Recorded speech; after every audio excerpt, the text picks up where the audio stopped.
Hello, BookTube. Today's Wednesday, and that's New Comic Book Day, when Disney-hating Disney fans go to their comic book store and buy the latest issues, at least in theory. Most of them breathe over the latest issues, but then don't buy much, if anything. And I have been in their number many times. Over the last 60 years, I have bought many comics, but I tend nowadays not to. Single issues tend not to interest me. Ongoing series tend not to interest me. I don't particularly like the creative directions that right now are the norm at, for instance, my favorite DC Comics, the publisher of Superman and Batman and Wonder Woman. And Marvel Comics is all but unrecognizable to me, and the things that I do recognize in Marvel Comics I don't like. There's a weird element of political preaching going on in both superhero comic companies that I'm okay with it if I'm entertained, but it's reached such a shrill point nowadays in a lot of titles that you're looking at something and you get that greasy feeling that you are participating in someone's private agenda. And I can't stand that. I can't stand that feeling. It's extremely off-putting. And it has reared its head in comic book history from time to time. In the late 1970s, it was very prevalent, and you really couldn't, especially in Marvel, you really couldn't put a foot down anywhere without hitting someone's political screed. And it bothered me, and it's always bothered me. I like most people, go to superhero comics for escapism. So I by and large abandon staple titles of mine like the Fantastic Four or the Avengers, or Thor, which Thor for a long time was Jane Foster, was the character Jane Foster, who was not the comic book told readers that she did not just possess the powers of Thor, she actually was Thor. That Thor's identity, his identity as a person whose name is Thor, whose name was Thor when he was born as a little baby, was transferable if the previous holder of that identity was white and male.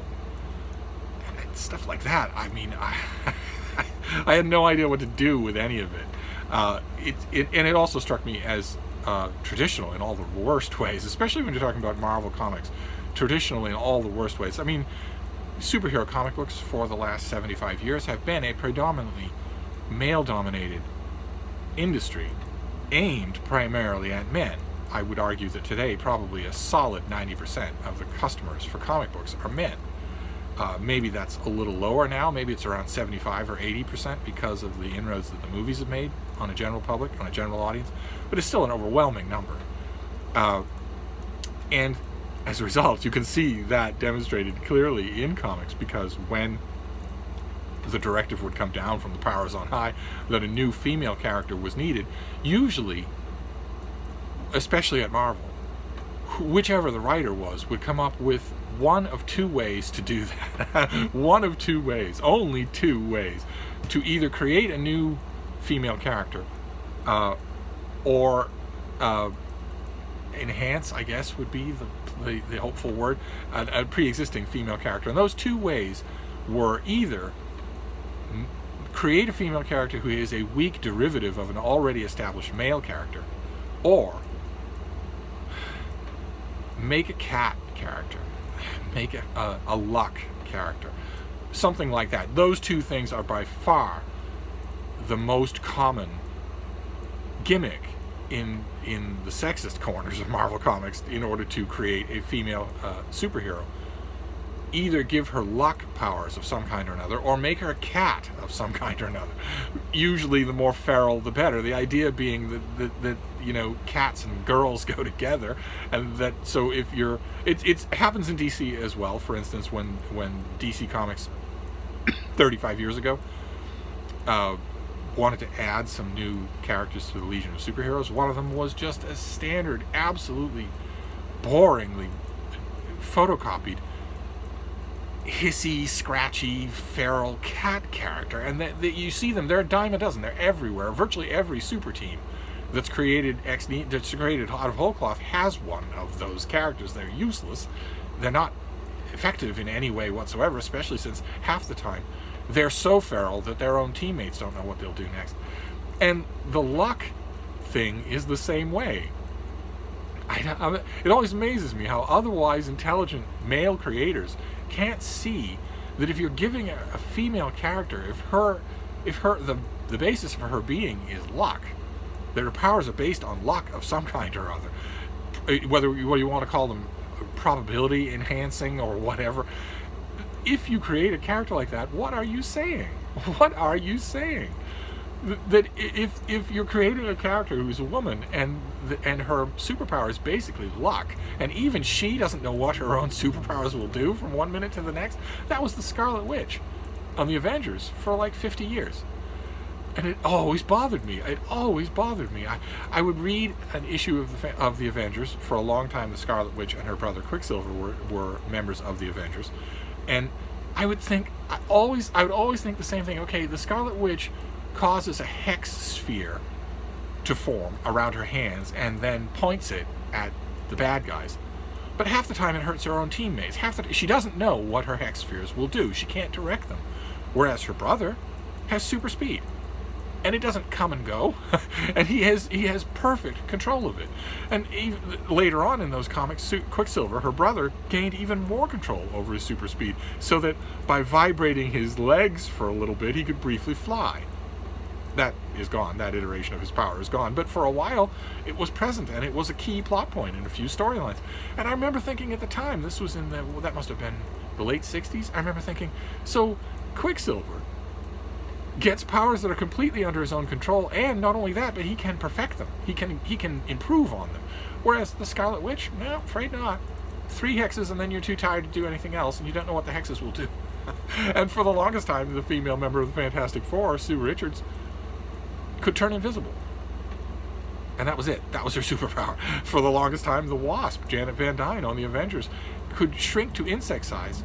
And other than that, her superpower was a wasp's sting that appeared to be no more powerful than a normal wasp sting, which is, in other words, totally ineffective against Dr. Doom. But even the Wasp was a female derivative of her boyfriend, Hank Pym, who was Ant-Man. Now, the Scarlet Witch is original, but her powers are based on luck. and right on down the line, you have She-Hulk, you have Supergirl, you have these characters, these female characters who are or Captain Marvel, Ms. Marvel, Captain Marvel, whatever you want to call her. She was created as a third-rate knockoff of Captain Marvel, who himself was a third-rate knockoff of Superman. The point, before I started on this long digression, my point was that comics have mostly been aimed at boys, at young men, and it shows.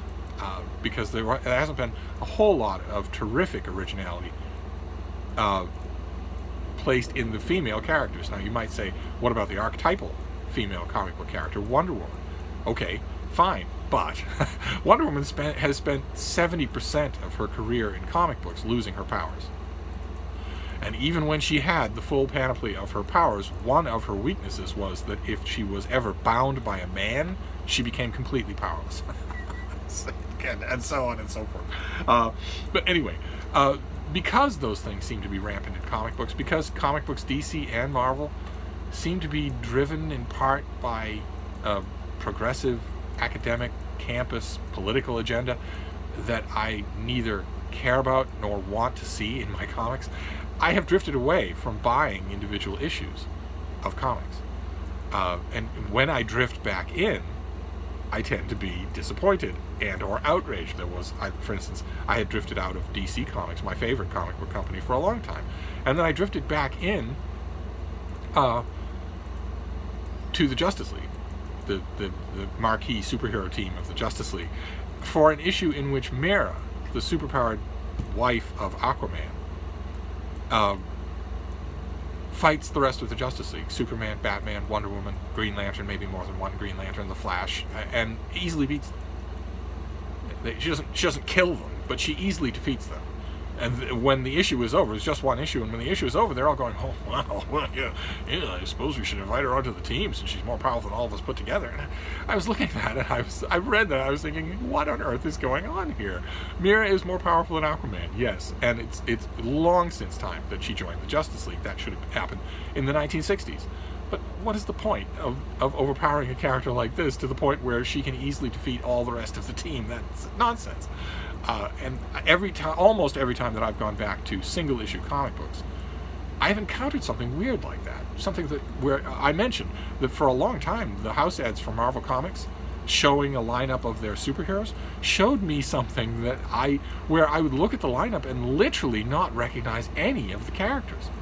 This is the home of the X-Men, the Avengers, the Fantastic Four, Thor, Spider-Man, Daredevil, and I would look at this roster and not recognize anyone. And for Marvel to lay that out as a house ad saying, we're the house of ideas, we're as great as ever, well, okay, all right.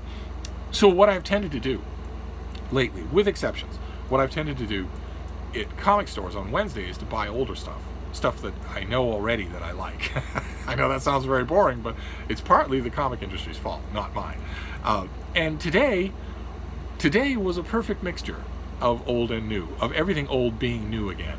And I'll show you what I mean. I bought mostly reprint issues, including this thing from Marvel Comics, a facsimile edition of Giant Size X-Men #1, with a fantastic cover by Gil Kane, and artwork by Dave Cockrum.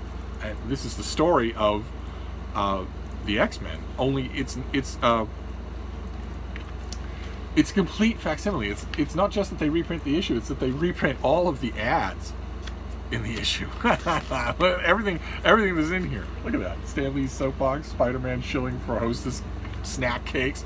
They reprint, remember these wall decals?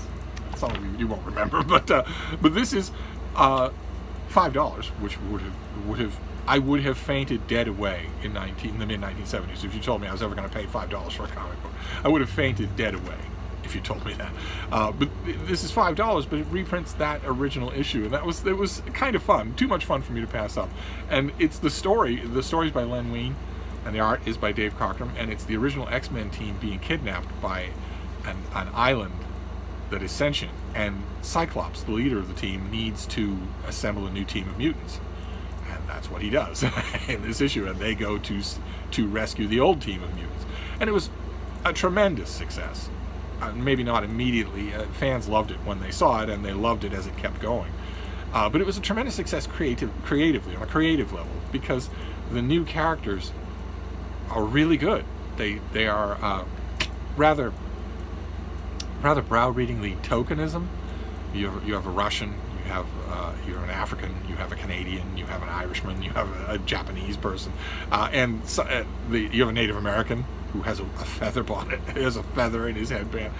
Some of that is a little leaden, but the characters had great personal interactions. That was the key, is that they were great personal creations, good enough to stand alongside the original team. And it was fun to read that issue all over again. And the backup issue, I guess, in order to justify the eye-watering price, they put backup features here from the original X-Men series that explain the powers of Cyclops, Marvel Girl, and Iceman. And that's always fun. Those have been reprinted in many X-Men editions. And then the next two reprint editions are called Marvel Tales. And they're bigger. They're what are these things? $5, $8 a piece. They're just reprint issues, various things in extra-size issues.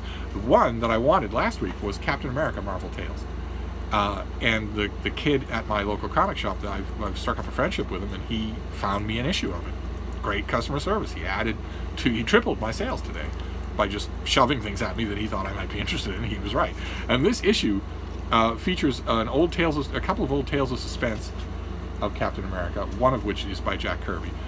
It features an issue with Mike Zeck artwork where Captain America is wondering about his role and his persona. Should he be Captain America anymore?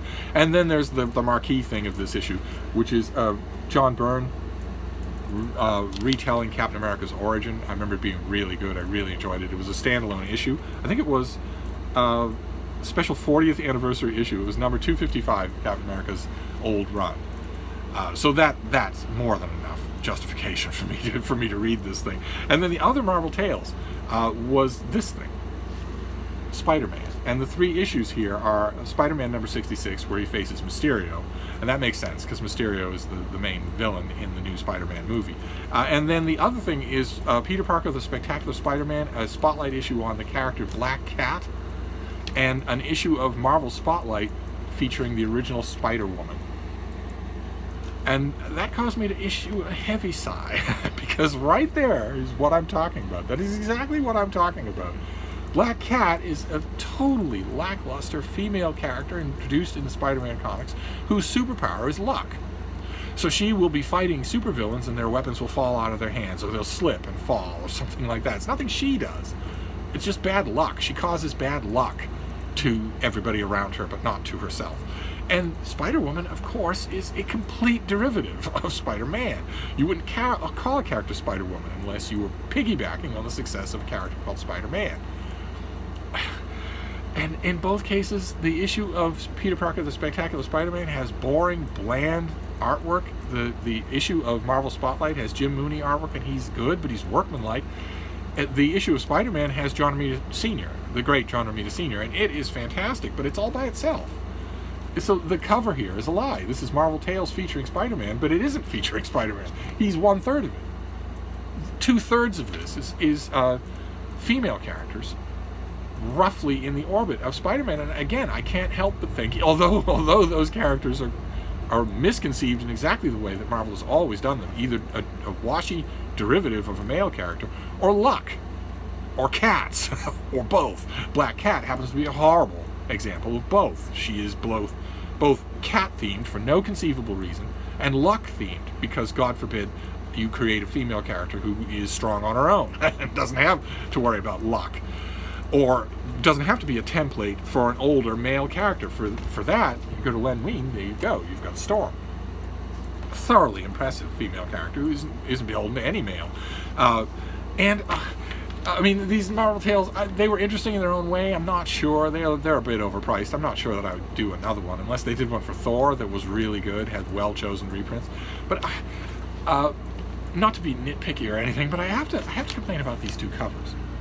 Okay, they're both by the same person. Her name is Jen Bartel, and they're both bad.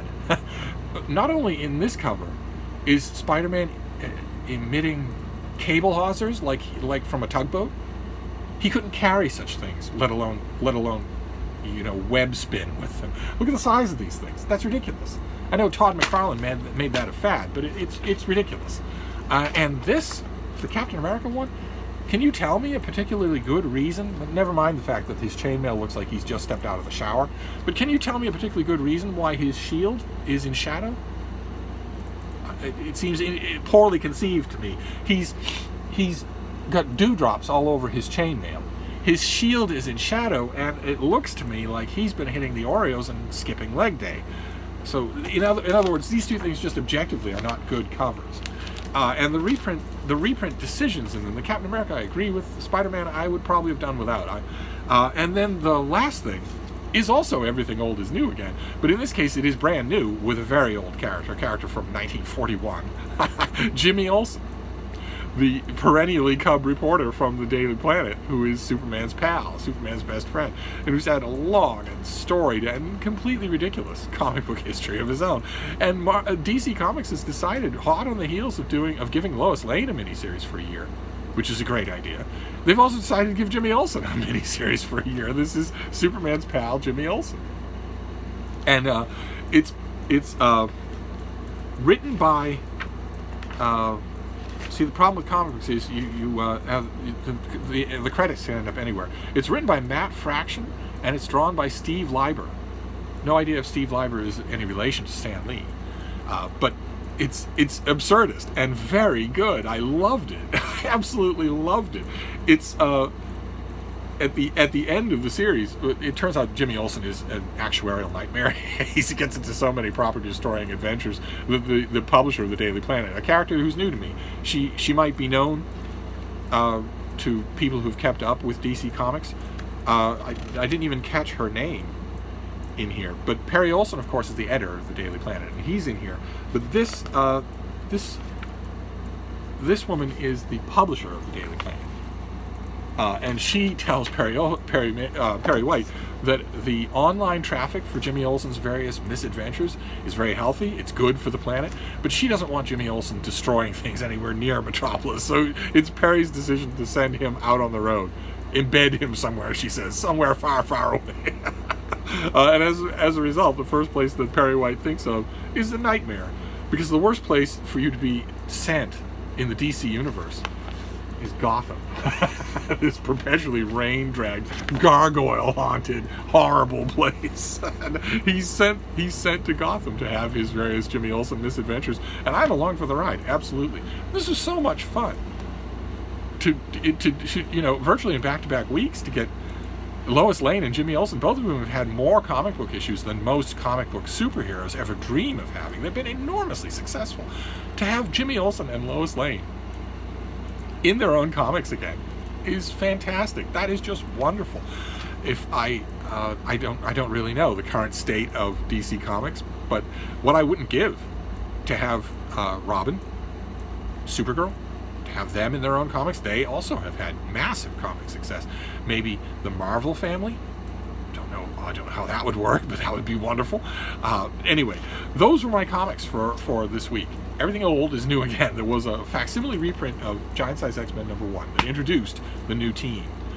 There was Superman's pal Jimmy Olsen #1. I will gladly follow along for the year. And then there were these two Marvel Tales compilation reprint issues that are a bit on the pricey side, but they did give me enough enjoyment, definitely, to warrant the price. I'll just be a little more wary next time. And that's it. No graphic novels, no collected, no omnibus editions of any kind. Maybe that'll be next week. We shall see. I will be back next Wednesday for you comic book fans to let you know. Thank you, BookTube.